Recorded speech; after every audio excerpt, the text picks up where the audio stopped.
साथियों नमस्कार, मैं प्रमोद खंडूड़ी और आप देख रहे हैं हिमालय बस। इस समय लगातार उत्तराखंड के जो पहाड़ी जनपद हैं वहाँ मेलों की धूम मची हुई है। आप देख रहे होंगे कि लगातार हर दिन कहीं ना कहीं मेले लगाए जा रहे हैं। बैकुंठ चतुर्दशी का समय है और दीपावली के बाद लगातार पहाड़ों में मेलों का एक आगाज सा हो जाता है। तो आज मैं हूँ एक ऐसी जगह जहाँ की मान्यता है कि सीता माता ने इस जगह पर समाधि ली थी।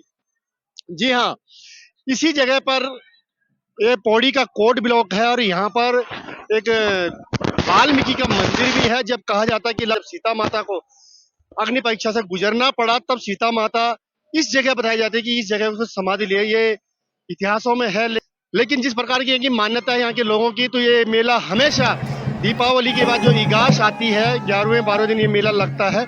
और यहाँ इस जगह पर जिस जगह पर आप देख रहे होंगे कि ये तमाम भीड़ है। यहाँ पे सीता माता का मंदिर है और सीता माता के मंदिर के साथ साथ इस जो खेत है, ये जो लंबे चौड़े खेत आप देख रहे होंगे, यहाँ पे जो भीड़ मची हुई है। इस जगह पर एक स्थान ऐसा होता है जहाँ पे सीता माता को एक पत्थर की जो गोल जो पत्थर होता है उस मूर्ति के रूप में उसको देखा जाता है। तो यहाँ पे देवल गांव जो है जहाँ लक्ष्मण जी का मंदिर है, देवल गांव में 11वीं शताब्दी का ये मंदिर बताया जाता है। तो यहाँ से लोग ध्वजा निशान लेकर के यहाँ पहुंचते हैं, ढोल डमाऊ के साथ नाचते गाते हुए। देखिए किस प्रकार से लोग पहुंच रहे हैं, यहाँ पे पहुंचते हैं। उसके बाद इस जगह के इस गांव के लोग उनका स्वागत करते हैं और स्वागत करने के साथ एक नियत स्थान होता है जहाँ पर एक पत्थर की जो वो शिला होती है, उस पत्थर की शिला को सीता माता का रूप दिया जाता है और सीता माता की शिला को खुदाई की जाती है उस जगह की, उस स्थान पर, और उस स्थान पर वो शिला मिल जाती है। लेकिन सबसे बड़ी बात यह होती है कि इस समय जिस स्थान पर वो शिला मिलती है, अगली बार वो दूसरे स्थान पे अपने आप ही वो खिसक जाती है और दूसरे स्थान पे मिलती है। एक ही जगह पे फिक्स नहीं होती है कि वहीं पर ये शिला मिलती है। और जब ये शिला मिलती है तो लोग उसका पूजन करते हैं, वहां पे उसको देखने के लिए, आशीर्वाद लेने के लिए लोगों की भीड़ लगी है। किस प्रकार से आप देख सकते हैं कि लोग सीता माता का आशीर्वाद लेने की आस्था का एक बहुत बड़ा केंद्र है।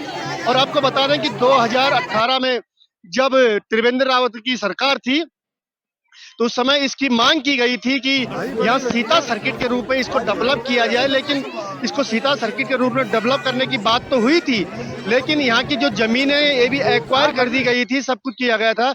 लेकिन उसमें अभी तक कहानी कहीं आगे अभी तक नहीं बढ़ पाई है, ताकि इस स्थान को एक पर्यटन रूप में देखा जा रहा था कि पर्यटन के क्षेत्र में इसको डेवलप किया जाएगा। लेकिन अभी तक ये उस क्षेत्र में कोई काम नहीं हुआ, क्योंकि त्रिवेंद्र रावत सरकार भी हट गई, उसके बाद धामी सरकार आई, तो उसके बाद अब इस पर किसी भी प्रकार का काम नहीं हो पा रहा है।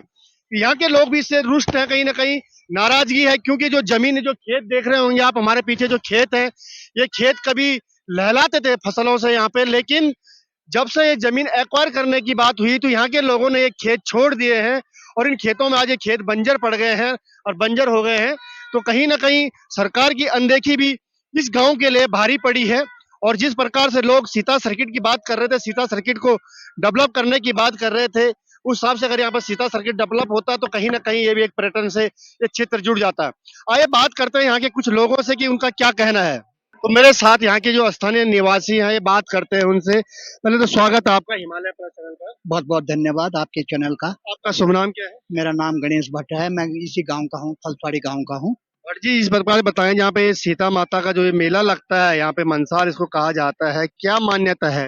जी, ऐसा है कि हमने पौराणिक रूप से मतलब इसको देखा है। ये मेला बहुत काफी पुराना है और मैं भी यहाँ पे 70-71 साल का हूँ। और मैं जब से हमने होश संभाला है तब से ही हम मतलब इसको देखते हैं, इसको मना के आए हैं। हमारे गांव के लोगों के द्वारा इसको संपन्न कराया जाता है। ये हमारा जो फलसाड़ी गांव है, ये सीता माता का एक मायका माना जाता है। और इसकी ससुराल यहाँ पे देवल गांव है, जहाँ पे कि 5 ध्वजा के रूप में राम लक्ष्मण सीता भरत शत्रुघ्न यहाँ पे वो ध्वजा लेके आते हैं। और पास में ही ये आप देख रहे होंगे, ये वाल्मीकि मंदिर जी हैं। ये वाल्मीकि मंदिर है। और उसके बगल में कोरसड़ा गांव है। तो कोरसड़ा गांव इसका मामा कोट इसको माना जाता है। और यहाँ पे जहाँ तक सीता सर्किट की बात हुई है, इस वजह से एक तो मैं देख रहा हूँ इसको कोई 5-6 साल से यहाँ पे कोई काम नहीं हुआ है और पूरा बंजर पड़ा हुआ है। और ये पालतू पशु यहाँ पे छोड़े गए हैं, जिससे कि यहाँ पे खेती नहीं हो रही है। यहाँ पे सारे गांव के अंदर मतलब है कि सड़कें हैं, लेकिन हमारे फलसाड़ी गांव में जबकि ये सीता सर्किट की बात है तो सबसे पहले यहाँ पे जब ये सड़क से और हमारे गांव को, इस मंदिर को और गांव को मतलब है कि सड़क से जोड़ा जाना चाहिए था मतलब। तो मेरा सरकार से अनुरोध है कि सबसे पहले तो इसको हमारे गांव को ये मेन सड़क से और गांव तक इसको जोड़ा ये जाए। जो सीता शिला निकलती है इसकी जी। क्या मान्यता है, क्या देखो है?